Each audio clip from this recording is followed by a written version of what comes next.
మనల్ని ఈ విధంగా చేశారంట, ఆ విధంగా చేశారంట అని చెప్పి పుస్తకాలు చదువుకున్నాం. ఈరోజు ఈ రాష్ట్రంలో బ్రిటిష్ పాలనను మించినటువంటి నియంత పాలన, అసలు ఎమర్జెన్సీలో కూడా ఇంత దారుణమైనటువంటి పరిస్థితులు చూస్తున్నాం. ఈరోజు ఆంధ్ర రాష్ట్రంలో అప్రకటిత ఎమర్జెన్సీ నడిచేటువంటి పరిస్థితి. ఈరోజు స్పష్టంగా సమాధానం చెప్పాల్సింది రాంబాబు గారు అనేక రకాలైనటువంటి ప్రశ్నలు ఈ ప్రభుత్వానికి సంధిస్తున్నాడు.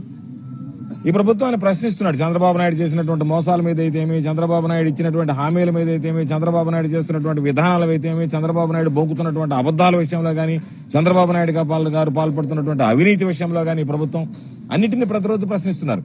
అటు చంద్రబాబు నాయుడు గారిని ప్రశ్నిస్తాడు, ఉప ముఖ్యమంత్రిగా ఉన్నటువంటి పవన్ కళ్యాణ్ గారిని ప్రశ్నిస్తాడు, సంబంధిత మంత్రులను ఎవరైనా సరే ఈరోజు వాళ్ళకి సంబంధించి ప్రశ్నించడం అనేటువంటిది ఆయన తత్వం, ఆయనకున్నటువంటి అలవాటు. ఈరోజు ఆయన ప్రశ్నిస్తున్నాడు, మీరు ఇరకాటంలో పడుతున్నారు, వాటికి రాజకీయంగా సమాధానం చెప్పలేనటువంటి పరిస్థితిలో ఉన్నారు. కాబట్టి మీరు ఈ రోజు ఒక పోలీసును ప్రయోగించి ఇళ్ల మీద దాడులు చేయించి, వాళ్ల ప్రోద్బలంతో పోలీసు దగ్గరుండి దాడులు చేయించి ఈరోజు మీరు చేస్తున్నటువంటి ఈ రావణ కాష్టం లాంటి ఈ ఏదైతే ఈరోజు మీరు నాంది పలికారో భవిష్యత్తులో దీనికి సంబంధించినటువంటి భారీ మూల్యం చెల్లించుకోవాల్సినటువంటి పరిస్థితి ఏర్పడుతుంది. నేను అనేక సందర్భాలలో ఇప్పటికే జరిగినటువంటి అనేక సమావేశాల్లో చెప్పాం, తెలుగుదేశం పార్టీ వాళ్ళు ఈరోజు పోలీసులను పెట్టుకుని పోలీసుల అండతో వచ్చి కుటుంబ సభ్యుల మీద దాడులు చేయడం, వ్యక్తిగతంగా దూషించడం, అదేవిధంగా మాట్లాడడం ఆ రోజు మొత్తం చూసాం, అందరం చేశాం.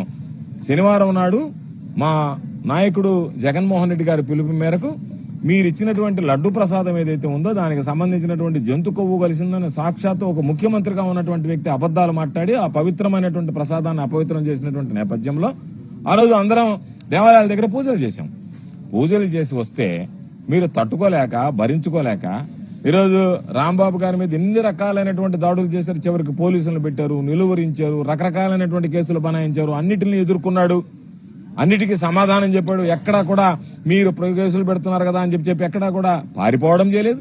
ఎక్కడా కూడా దానికి సంబంధించినటువంటి దాంట్లో ఏదైనా అణిగిమణిగి ఉందామని చెప్పి సర్దుకుపోదాం అన్నటువంటి ఆలోచన చేయలేదు. ఏదైతే జగన్మోహన్ రెడ్డి గారికి విశ్వాసపాత్రుడుగా ఉన్నాడో, జగన్మోహన్ రెడ్డి గారు అంటే ప్రాణంగా భావిస్తాడో, వైఎస్ఆర్ కాంగ్రెస్ పార్టీ అంటే ఈరోజు చిత్తశుద్ధితో వైఎస్ఆర్ కాంగ్రెస్ పార్టీ జెండాను మోసేటువంటి అసలైనటువంటి వ్యక్తుల్లో ఒకడు, అటువంటి వ్యక్తి ఈరోజు మిమ్మల్ని ప్రశ్నిస్తే మీరు దాన్ని జీర్ణించుకోలేక, సమాధానం చెప్పలేక పోలీసు కేసులతో మీరు సమాధానం చెప్తే ఇంతకన్నా దౌర్భాగ్యం, దురదృష్టకరమైనటువంటి సంఘటనలు బహుశా ఆంధ్ర రాష్ట్ర చరిత్రలో ఎన్నడూ ఉండవు.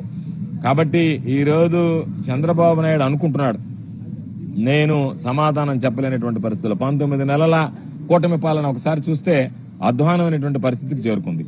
కాబట్టి ఇటువంటి పరిస్థితుల్లో చంద్రబాబు నాయుడు సమాధానం చెప్పలేక ప్రజలకి, ఎవరైతే ప్రజలకు సంబంధించి అండగా వాళ్ళకు ఉన్నటువంటి వాటిని ఈరోజు చెప్పాం, అధికార పక్షంలో ఉన్నా ప్రతిపక్షంలో ఉన్నా వైఎస్ఆర్ కాంగ్రెస్ పార్టీకి సంబంధించినటువంటి మేమందరం అంబటి రాంబాబు గారితో సహా ప్రజల పక్షమే, ప్రజల పక్క నిలిచేటువంటి వాళ్ళమే.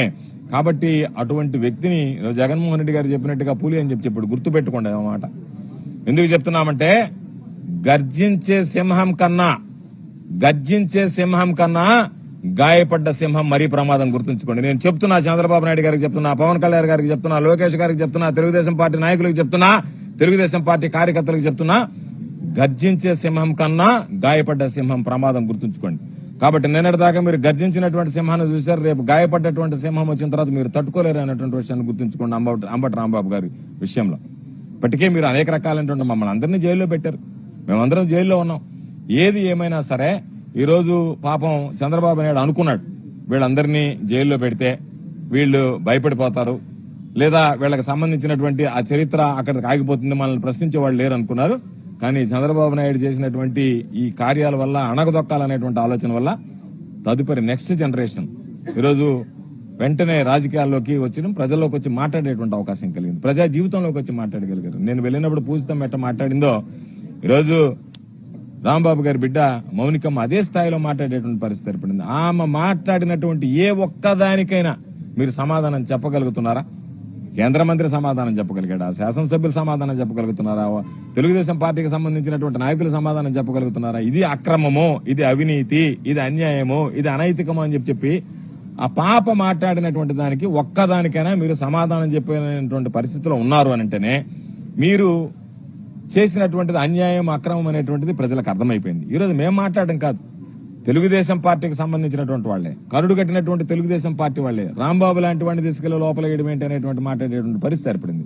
రాంబాబు గారు ఎప్పుడైనా కూడా కక్ష సాధింపులకు పాల్పడేటువంటి వాడు కాదు. సరదాగా సంభాషణ సరదాగా ఉండేది, వ్యక్తితో గడిపినా సరదాగా ఉండేది. నాకు చాలా సంబంధాలు ఉన్నటువంటి మనిషి. నెల్లూరు జిల్లాకి ఇన్ఛార్జి మంత్రిగా పనిచేశాడు. నెల్లూరు జిల్లాకి ఇన్ఛార్జి మంత్రిగా పనిచేస్తే ఆ నెల్లూరు జిల్లాలో ఉన్నటువంటి ఆ 2 సంవత్సరాల పరిచయాల్లో ఇప్పటికీ కూడా పాపం ఆ స్థానికంగా ఉండేటువంటి వైఎస్ఆర్ కాంగ్రెస్ పార్టీ నాయకులు ఆ ప్రాంతంలో కలవరిస్తారు. ఆయన పలకరించే తీరు గాని విధానం గాని. అటువంటి వ్యక్తిని ఈరోజు మీరు ఏదో ఆ కుటుంబానికి సంబంధించినటువంటి అప్రతిష్ట పాలు చేయాలని చెప్పిన మరొక రకంగా మీరు అనుకున్నారు. ఏమీ ఇబ్బంది లేదు, మీ ఆశలేం ఫలించవు. మీరు పైశాచిక ఆనందం పొందాల్సిందే తప్ప అంబటి రాంబాబు గారు గాని అంబటి రాంబాబు గారి కుటుంబం గాని ధైర్యంగా ఉంది, ఆరోగ్యంగా ఉన్నాడు రాంబాబు గారు. కాబట్టి ఇది మంచి పద్ధతి కాదు అనేటువంటి విషయాన్ని సందర్భంగా తెలియజేస్తున్నా. ఏది ఏమైనా సరే ఈ ప్రభుత్వం గుర్తుంచుకోవాల్సింది, మీకున్నటువంటి ఈ పదవి ఏదైతే ఉందో ఇది తాత్కాలికం, మీ వ్యక్తిత్వం శాశ్వతం. కాబట్టి చంద్రబాబు నాయుడు పదవిని కోల్పోవడమే కాకుండా చంద్రబాబు నాయుడు వ్యక్తిత్వాన్ని కూడా ఈ విషయంలో కోల్పోయాడు. చంద్రబాబు నాయుడు అనేటువంటి వ్యక్తిగా కూడా ఈరోజు ఓడిపోయాడు. చంద్రబాబు నాయుడు రాజకీయాల్లో ఓటమి పాలు కావడం కాకుండా ఒక వ్యక్తిగా, ఒక 40 సంవత్సరాలు సుదీర్ఘ అనుభవం ఉన్నటువంటి వాడిని నేను చెప్పేటువంటి వాడివి, నీకున్నటువంటి దుర్బుద్ధి ఏమిటి అంటే చంద్రబాబుకి నన్ను అరెస్ట్ చేశారు, నన్ను లోపల పెట్టారు, కాబట్టి అందరిని అరెస్ట్ చేయాలి. చంద్రబాబు నాయుడు అర్థం చేసుకోలేకపోతున్నాడు. చంద్రబాబు నాయుడు ఎందుకు అరెస్ట్ చేశారు? అక్రమ కేసులు పెట్టో లేకపోతే ఇంకొకరు మాట్లాడితే అరెస్ట్ చేయలే. చంద్రబాబు నాయుడు అవినీతికి పాల్పడ్డటువంటి ఫైల్ మీద సంతకం పెట్టాడు కాబట్టి చంద్రబాబు నాయుడు అరెస్ట్ చేశారు. మేము ఎక్కడ అవినీతికి సంబంధించినటువంటి ఫైల్ మీద సంతకాలు పెట్టలేదే, దానికి సంబంధించి మా పాత్ర లేదే. ఏదో దేవస్థానానికి వెళ్లి పూజ చేయించుకుని వస్తుంటే పోలీసులు అనేటువంటి వాడు వాళ్ళ చేతిలో లాఠీలు ఉంటాయా? పోలీసులు వచ్చి ఆ లాఠీలు ఉండేటువంటి వాళ్ళకి అండగా నిలబడతారా? ఎక్కడైనా ఈ రాష్ట్ర చరిత్రలో ఇటువంటి కార్యక్రమాలు చూసామా? అంటే మీరు తీసుకొచ్చి దుర్భాషలాడి ఒక మహిళ ఏ విధంగా మాట్లాడింది రాంబాబు గారి గురించి, రాంబాబు గారు ఏంది, రాంబాబు గారి స్టేచర్ ఏంది, ఏ స్థాయిలో ఆయన రాజకీయాలు చేశాడు, ఎంత సుదీర్ఘమైనటువంటి అనుభవం ఉంది, అటువంటి వ్యక్తిని పట్టుకుని మాట్లాడిన తర్వాత ఆయన చెప్పాడు, ఆ ఆవేశంలో చిన్న పొరపాటును నేను జారాల్సిందిగా దాన్ని వెనక్కి తీసుకుంటానంట. ఏం చెప్పాడు? నేనేమి అరెస్టులకు ఇంకొక దానికో భయపడటం లేదు, నా మనస్సాక్షి చెప్పింది కాబట్టి వెనక్కి వచ్చాను. చంద్రబాబు నాయుడు గారు నేను అనలేదు అన్నాడు.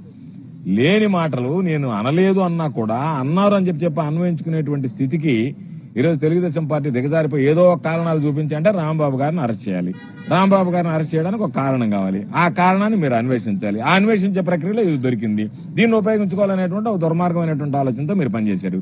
కాబట్టి ప్రజలు గమనిస్తున్నారు, ఈ సమాజం గమనిస్తుంది, మీ వ్యవహార శైలి ఏ విధంగా ఉందనేటువంటిది ఈరోజు అర్థమైపోయింది. ప్రతి విషయంలో కూడా మీరు చేస్తున్నటువంటి ఈ సాంప్రదాయం ఏదైతే మీరు తీసుకొచ్చారో రేపటి రోజు ఒకటే గుర్తుంచుకోండి, వైఎస్ఆర్ కాంగ్రెస్ పార్టీ అధికారంలోకి వచ్చిన తర్వాత మీరు తట్టుకోలేరు, మీరు నిలబడలేరు, మీరు వీటిని గురించి తప్పించుకోలేరు. కాబట్టి ప్రతి ఒక్క విషయం ప్రతి కార్యకర్త గుర్తుంచుకుంటాడు, మేము అందరం కూడా గుర్తుంచుకుంటాం. ఈ రోజు మా మీద జరిగినటువంటి దాడులు మేము ఏదన్నా ప్రశ్నిస్తే మమ్మల్ని చంపేస్తారా, మా మీద దాడులు చేస్తారా అంటే మేము మిమ్మల్ని ప్రశ్నించకూడదా?